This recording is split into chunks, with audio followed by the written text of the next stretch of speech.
De la ventilación damos un salto a la iluminación. Para ello contamos hoy con Sílvia Borés, es ingeniera agrónoma por la Universidad Politécnica de Cataluña y doctora en horticultura por la Universidad de Georgia en Estados Unidos. Fue investigadora en el IRTA, ocupación que dejó para dedicarse a la gestión empresarial. Ha dirigido los negocios familiares de fabricación de sustratos de cultivo y actualmente dirige Borés Innova, donde se ha especializado en iluminación artificial de los cultivos hortícolas. Ha dirigido proyectos nacionales e internacionales de investigación, desarrollando técnicas respetuosas con el medio ambiente para la gestión de cultivos. Autora de varios libros, más de 200 artículos científicos y de divulgación, ha presentado más de 150 conferencias y cursos nacionales e internacionales sobre horticultura y jardinería.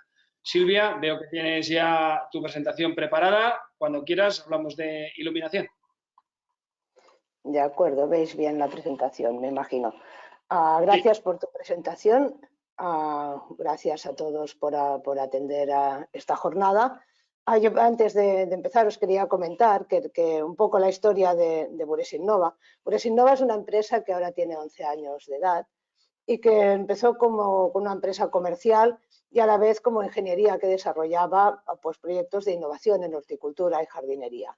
Y hace ya 10 años, una vez, yendo a la feria de Hortifer, que ahora se llama GreenTech en Holanda, pues iba buscando lámparas LED porque me parecía que era lo más novedoso en el tema de horticultura.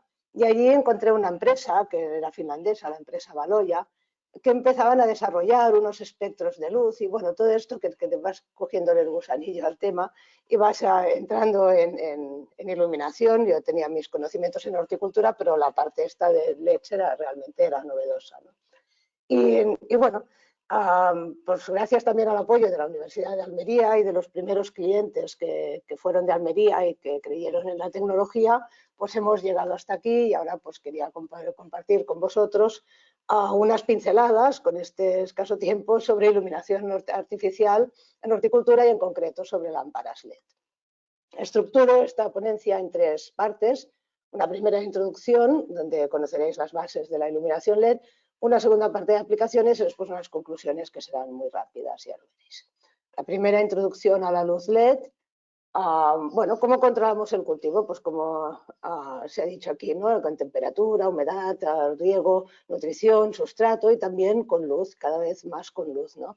Todos conocemos la importancia del fotoperiodo, la importancia de la intensidad de la luz, pero llegamos a otros aspectos como pueden ser la uniformidad de esa luz, sobre todo cuando ya hablamos de iluminación artificial, ¿no? Y después hay un punto que es completamente novedoso, que es el espectro de luz. Y ahora os explicaré qué quiere decir esto, ¿no? Básicamente quiere decir que no toda la luz es igual. Aquí veis una estantería donde hay diferentes colores de luz. Estáis acostumbrados a veces a ver estas lámparas rojas y azules, estas coloraciones de distintos colores. Y bueno, pues os explicaré para qué sirven estas cosas, ¿no? Lo primero es comentaros que lo que ven las plantas no es lo que vemos los humanos. Aquí a la derecha tenéis el espectro de la luz solar, tenéis aquí, que es lo que vemos nosotros, es la parte del visible, que es esto que veis en el esquema de aquí abajo, y que está repartida la luz pues, en las diferentes longitudes de onda. Ya en el siglo pasado, casi a finales del siglo pasado, Macri desarrolló una curva de respuesta fotosintética donde estudió las diferentes plantas cómo responden a la luz o qué es lo que excita de alguna manera estas plantas para que respondan. Y vio que había 2 picos, uno en la luz azul y otro en la luz roja. Y eso pues llevó a pensar pues, que lo más importante era la luz roja y la luz azul, ¿no? Bueno, ¿qué provoca la luz en las plantas? Las plantas tienen pigmentos fotorreceptores y absorben la luz. Y lo que hacen estos pigmentos es generar diferentes respuestas en las plantas. Y estas respuestas pueden ser crecimiento, desarrollo, pero también pueden ser morfología, pueden ser respuestas protectoras al medio ambiente, puede ser floración, puede ser fructificación y ahora lo veréis, ¿no? Todo esto, que parece complicado, pues se debe básicamente a estos pigmentos. Los más importantes son los que tenéis aquí en las gráficas, las clorofilas, que son capaces de captar principalmente la luz roja y azul, tenemos la clorofila A y la B, lo veis en esta gráfica, que es la típica, ¿no?, que tiene el pico en la luz azul y en la roja. Después tenemos los fitocromos también, que absorben principalmente la luz en el área roja y roja lejana. Las fototropinas, que son receptores principalmente de luz azul. Este gráfico de aquí se acaba en 520, es decir, se acaba aquí, estamos en esta área, ¿eh? O sea que principalmente están captando luz azul. Los criptocromos, que captan fotones en las longitudes de onda de ultravioleta, azul y verde. Y después hay muchos otros pigmentos, carotenos, xantofilas, flavonoides, cada uno de ellos con sus diferentes respuestas en las plantas.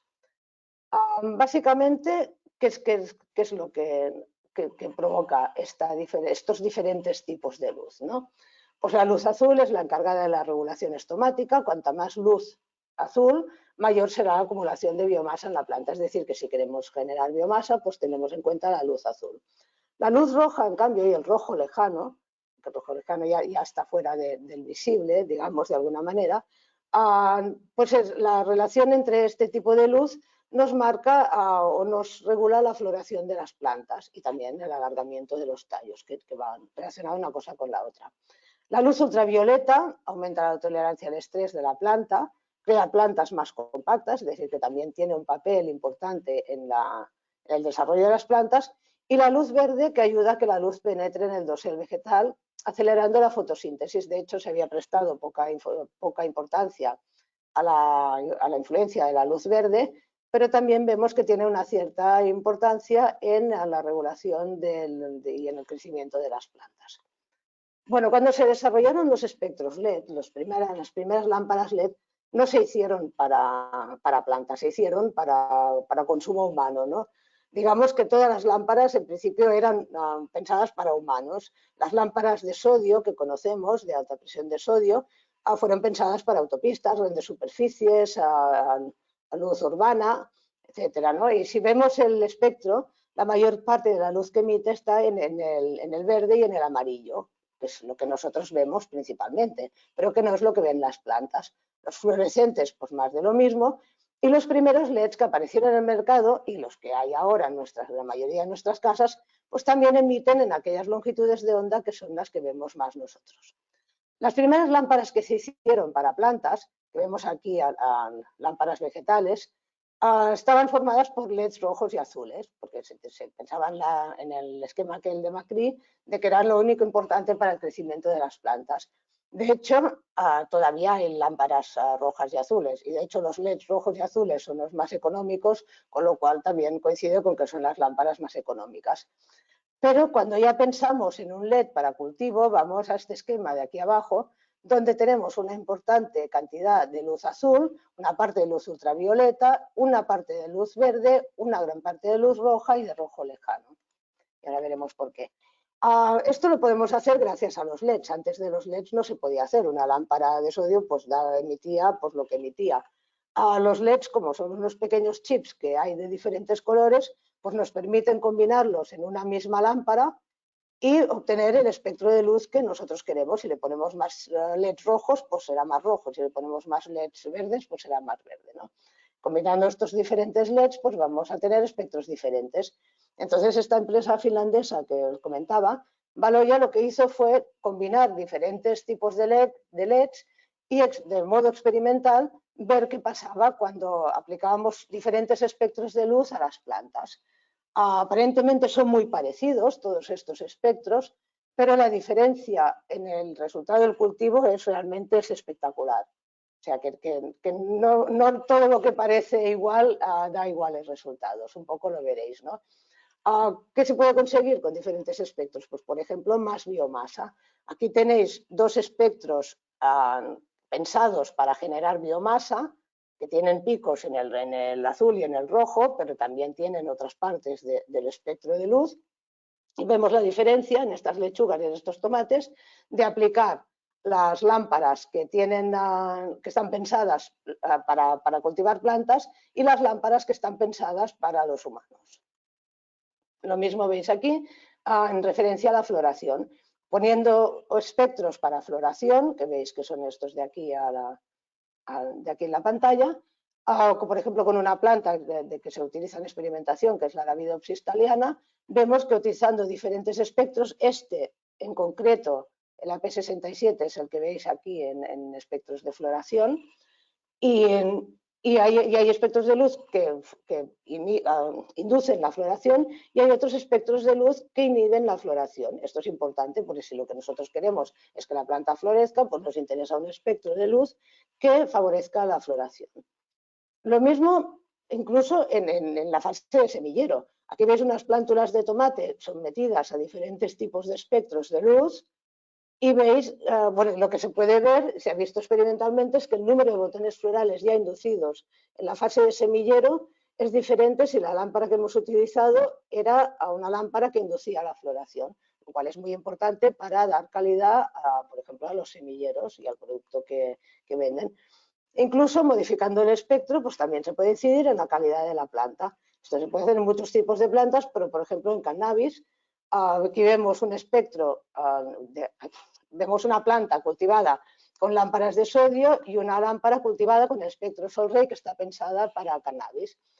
Pues la comparación es que la lámpara Solrey produce más flores, más número de flores, entrenudos más cortos, plantas más compactas, y estas flores tienen una mayor concentración de cannabinoides. Es decir, que aplicando un espectro determinado podemos hacer que una planta nos genere algún producto, en este caso los cannabinoides, que nos interesa para este cultivo. Es decir, que podemos modificar la calidad del cultivo utilizando lámparas diferentes. Es decir, la luz LED se puede utilizar para obtener los caracteres deseados en las plantas y mejorar la calidad de los cultivos y su valor de mercado.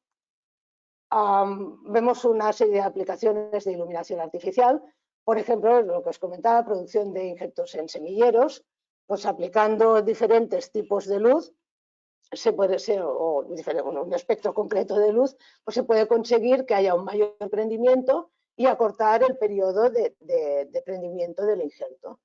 Normalmente pues, se tiene unas horas en oscuridad y después se están pues, unos pocos días, 5 o 7 días, con luz específica, y esto hace pues, que aumente el grado de prendimiento y por tanto la rentabilidad también en la empresa. Para empresas que obtienen semillas, pues en condiciones de campo normalmente pues, cada planta pues, se consigue una cosecha de frutos y semillas al año, ¿no? Floración, frutos, semillas. Si nosotros utilizamos luz artificial, podemos obtener más ciclos de cultivo en un año. Con lámparas específicas para floración, con espectros determinados, podemos llegar hasta 5 o 6 cosechas al año. Es decir, que eso es lo que se llama speed breeding. Es decir, que con las lámparas específicas para esto, podemos hacer en un año lo que haríamos en el campo en 6 años. También se pueden utilizar para cultivo de hortícolas y ornamentales en invernadero. Aquí vemos el efecto de diferentes tipos de espectro en la floración de estas hortensias, pero también se pueden utilizar en tomates y se pueden utilizar lámparas de techo, lámparas tipo barra, es decir, que hay muchos modelos diferentes que se pueden utilizar. Para cannabis, pues lo mismo, se pueden utilizar para las diferentes fases de cultivo. En invernadero se pueden utilizar en cámara, en estantes, las lámparas de barra, las lámparas de techo, etc. Con diferentes espectros. Para cultivo in vitro, aquí suelen utilizarse lámparas de tubo y también pues, favorecen la formación del callo y después el crecimiento de la raíz y de la parte aérea de las plantas y posterior adaptación a las condiciones de invernadero.